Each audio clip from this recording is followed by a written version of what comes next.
तो मैं झुरोड़खेड़ा गांव के बीच में मौजूद हूं, जहां आज एक शख्स से मिलवाएंगे जिसके सपने अधूरे रह गए। एक बीमारी ने उनका पूरा जीवन समाप्त कर दिया और आज वो चारपाई पर लेट गए हैं और आज उनके घर में रोजी रोटी का साधन जो है वो समाप्त हो गया, जिसके कारण से उनके जो सपने थे, उन्होंने एक मकान बनाना था, उसकी छत तक वो नहीं डाल पाए। इनकी मदद के लिए आज मैं लाइव हुआ हूँ और मेरे साथ में यहाँ पर न्यू एंटी करप्शन सोसाइटी के सदस्य भी पहुंचे हुए हैं उनकी मदद के लिए। आइए मैं आपसे मिलवाता हूं और इनकी पूरी डिटेल भी मैं आपको दूंगा ताकि हम लोग मिलकर इनकी मदद कर सकें और इनको जो सहायता है वो मिल सके। तो हम चलते हैं इनके घर के पास और देखते हैं इनके क्या हालात हैं।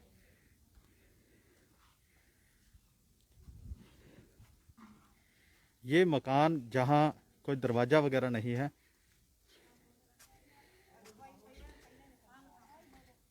मकान बन रहा था और बनते बनते एक बीमारी हुई। बीमारी के बाद उनके हालात ख़राब हो गए और ये आपको मैं घर दिखा दूं। पहले देखिए इनके जो सपना था अपनी छत का। अबोहर की समाज सेवी संस्थाएं कुछ लोगों की छत के लिए मदद करती हैं, तो मेरी उनसे भी अपील है कि इस भाई की मदद की जाए। ये देखिए अधूरा रह गया सब कुछ, एक बीमारी ने सब कुछ छीन लिया। और ये देखिए एंटीना ही है अकेला। हर व्यक्ति की सोच होती है कि उसके बच्चे टेलीविज़न देखें, लेकिन यहाँ देखिए कि इस बीमारी के बाद इनके पास एंटीना रह गया। और ये घर के हालात, ये किचन। उसके बाद इनके पारिवारिक सदस्यों से हम लोग बातचीत करेंगे। और दोस्तों आवाज़ आ रही है तो कृपया मेरे को बता दें। ये हालात इस घर के।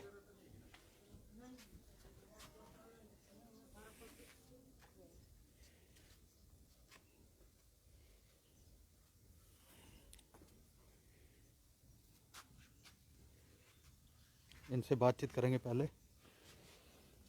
कोई नहीं ना टक लो। ਕੀ ਨਾਂ ਕੀ ਹੈ ਤੁਹਾਡਾ? ਕਰਮਜੀਤ ਸਿੰਘ ਜੀ। ਕਰਮਜੀਤ ਜੀ, ਕਦੋਂ ਤੋਂ ਬਿਮਾਰ ਪਏ ਹੋ ਤੁਸੀਂ? 3 ਮਹੀਨੇ ਹੋ ਗਏ ਜੀ। ਕੀ ਗੱਲ ਹੋਈ ਸੀ? ਇਹ ਜੀ ਪੈਂਟਸ ਦੀ ਨਾੜ ਸੀ, ਮੇਰੇ ਦਰਦ ਉੱਠਿਆ ਜੀ ਪੇਟ ਦੇ ਵਿੱਚ। ਹਾਂ। ਯਕਦਮ ਛਾਤੀ ਦੇ ਵਿੱਚ ਦਰਦ ਹੋਇਆ ਜੀ, ਬਸ ਹੂੰ। ਇੰਨੇ ਵਿੱਚ ਹੀ ਆਪਰੇਸ਼ਨ ਦਾ ਸਿਸਟਮ ਕਰਨਾ ਪਿਆ ਜੀ। ਅੱਛਾ ਜੀ। ਪਹਿਲਾਂ ਹੋਰ ਤੋਂ ਕਰਾਇਆ ਸੀ ਜੀ, ਹੂੰ। ਉੱਥੋਂ ਨਹੀਂ ਸੈੱਟ ਆਇਆ ਜੀ, ਉਹਨਾਂ ਨੇ ਗੰਗਾਨਗਰ ਰੈਫਰ ਕਰਤਾ ਸੀ ਜੀ। ਅੱਛਾ। ਤੇ ਗੰਗਾਨਗਰ ਰੈਫਰ ਰੱਖਿਆ, ਉਹਨਾਂ ਨੇ ਆਪਰੇਸ਼ਨ ਕੀਤਾ ਸੀ ਜੀ ਮੇਰਾ ਗੰਗਾਨਗਰ ਅੱਛਾ। ਪ੍ਰਾਈਵੇਟ ਜੀ। ਹੂੰ। ਤੇ ਉਹਨਾਂ ਤੋਂ ਆਪਰੇਸ਼ਨ ਸੈੱਟ ਨਹੀਂ ਆਇਆ ਜੀ। ਅੱਛਾ ਜੀ। ਤੇ ਉਹਨਾਂ ਨੇ ਜਦੋਂ 15-20 ਦਿਨਾਂ 'ਚ ਵੀ ਸਿਸਟਮ ਸਾਰਾ ਰੇਸ਼ਾ ਰੂਸ਼ਾ ਪੈ ਗਿਆ ਸੀ ਜੀ, ਅੱਛਾ ਜੀ।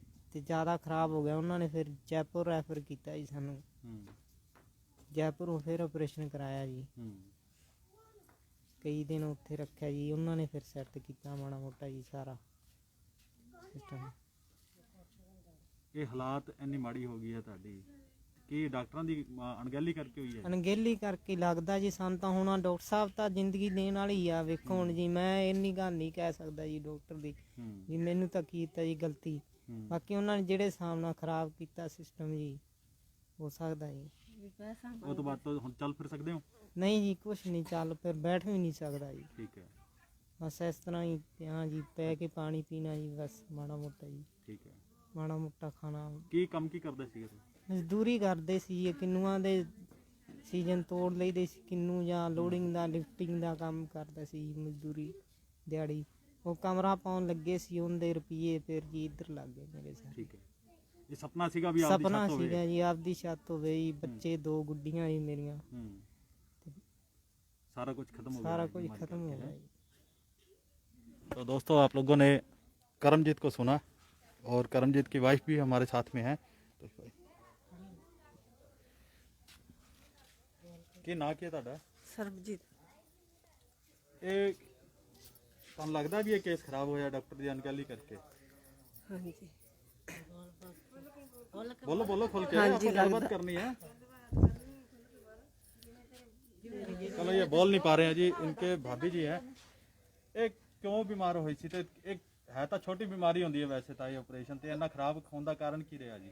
ਇਹ ਜੀ ਪੀੜ ਹੋਈ ਸੀ ਇਹਨਾਂ ਦੇ ਜੀ, ਲੈ ਗਏ ਸੀ ਸ਼ਹਿਰ ਤੇ ਸ਼ਹਿਰ ਵਾਲਿਆਂ ਨੇ ਗੰਗਾਨਗਰ ਰੈਫਰ ਕਰਤਾ ਤੇ ਗੰਗਾਨਗਰ ਵਾਲਿਆਂ ਨੇ ਆਪਰੇਸ਼ਨ ਵੀ ਉਹਨਾਂ ਤੋਂ ਖਰਾਬ ਹੋ ਗਿਆ ਤੇ ਮੁੜ ਕੇ ਉਹਨਾਂ ਨੇ ਰੈਫਰ ਇੱਥੇ ਜੈਪੁਰ ਕਰਤਾ ਤੇ ਇਹਨਾਂ ਦੇ ਹਾਲਾਤ ਵੀ ਇਹ ਤਾਂ ਕਰਨੀ ਅਸ ਤੱਕ ਵੀ ਛੋਟਾ ਜਿਹਾ ਆਪਰੇਸ਼ਨ ਹੋਊਗਾ ਤੇ ਉਹਨਾਂ ਨੂੰ ਤਾਂ ਵੀ ਜ਼ਿਆਦਾ ਹੀ ਚੀਰਾ ਪਾੜੀ ਹੋਈ ਆ ਤੇ ਇਹਦਾ ਤਾਂ ਪਤਾ ਹੀ ਆ ਪਰ ਪੈਂਡਸ ਦੇ ਨਾੜ ਦਾ ਹੁੰਦਾ ਤਾਂ ਛੋਟਾ ਜਿਹਾ ਹੀ ਆ ਤੇ ਪਰ ਇਹਨਾਂ ਨੇ ਜ਼ਿਆਦਾ ਕਰਤਾ ਉਹਨਾਂ ਨੂੰ ਫਿਰ ਖਰਾਬ ਹੋ ਗਿਆ। ਹੁਣ ਉਹ ਜੈਪੁਰੋਂ ਕਰਾਇਆ, ਜੈਪੁਰ ਵਾਲਿਆਂ ਨੇ ਵੀ ਅਜੇ ਬਹਿਣ ਖਲੋਣ ਤਾਂ ਨਹੀਂ ਲੱਗਿਆਗਾ ਤੇ ਵੀ ਛੱਤ ਸੀਗੀ ਇਹਦੇ ਵਿਚਾਰ ਦੀ ਜੇ ਵੀ ਆਪਦੇ ਸਿਰ ਤੇ ਛੱਤ ਪੈ ਜਾਂਦੀ ਤੇ ਚੱਲ ਵੀ ਮਨਜ਼ੂਰੀ ਕਰਨ ਵਾਲੇ ਬੰਦੇ ਆ ਆਪਾਂ ਨਾ ਕਰਕੇ। ਹੁਣ ਕਿਵੇਂ ਚੱਲਦਾ ਫਿਰ ਪਰਿਵਾਰ ਦਾ ਹੁਣ ਤੰਗੀ 'ਚ ਹੀ ਆ ਜੀ। 5-6 ਲੱਖ ਰੁਪਇਆ ਲਾਉਣਾ ਘਰੋਂ ਕਿਹੜਾ ਸੌਖੀ ਗੱਲ ਆ।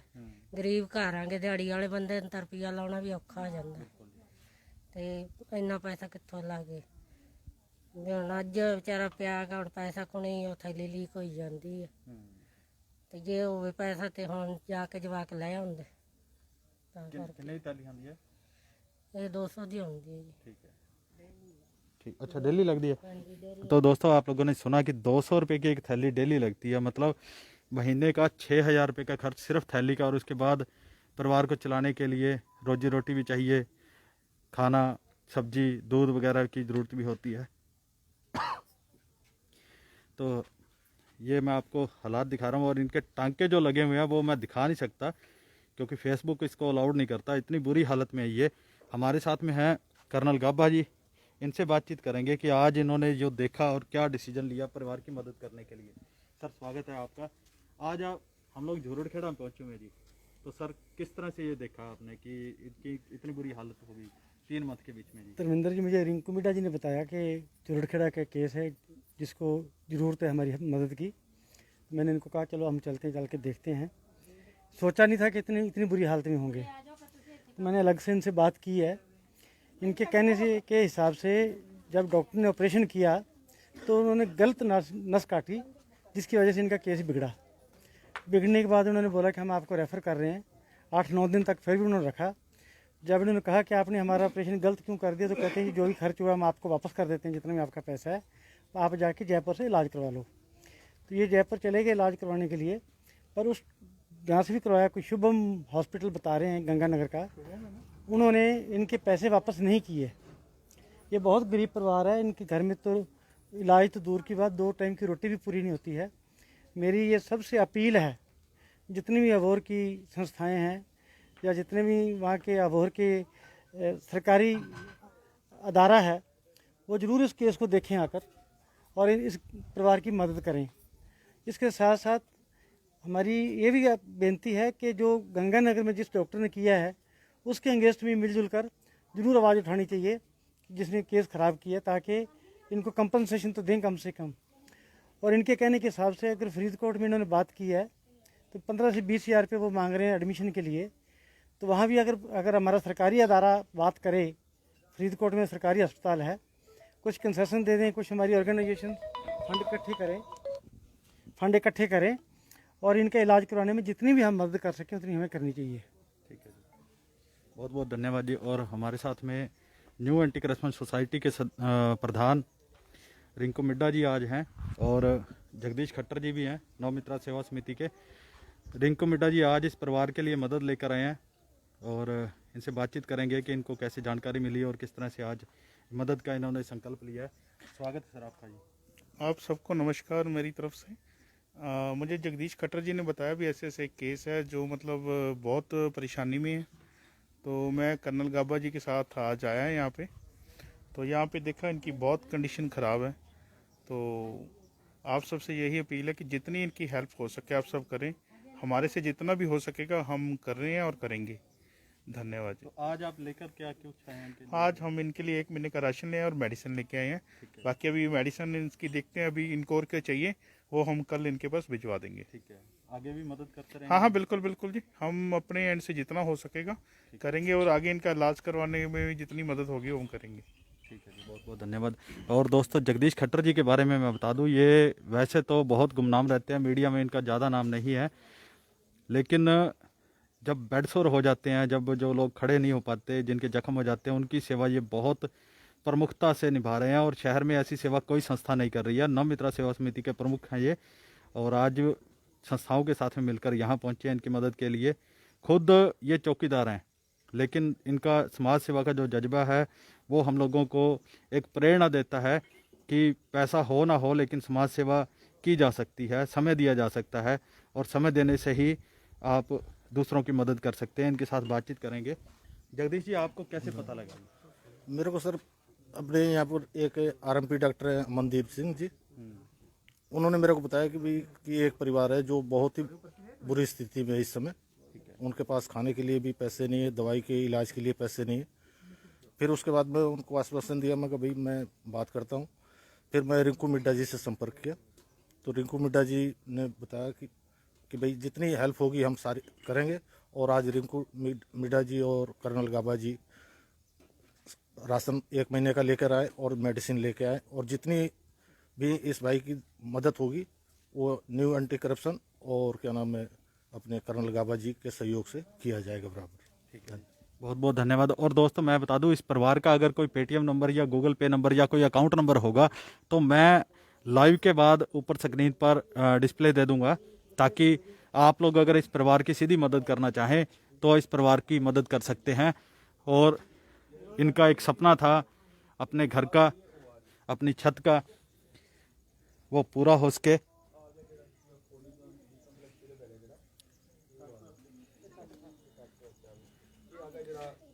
यहाँ देखिए ये छोटे छोटे बच्चे हैं, क्या बना रहे हैं तुसी? ये देखिए इनकी रसोई।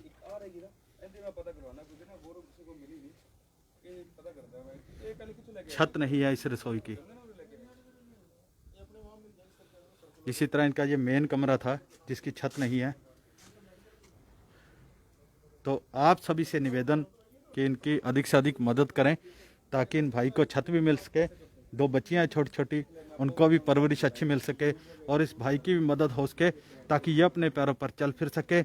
इसी उम्मीद के साथ में दोस्तों आप सभी से विदा लेते हुए धन्यवाद। जय भारत, जय हिंद।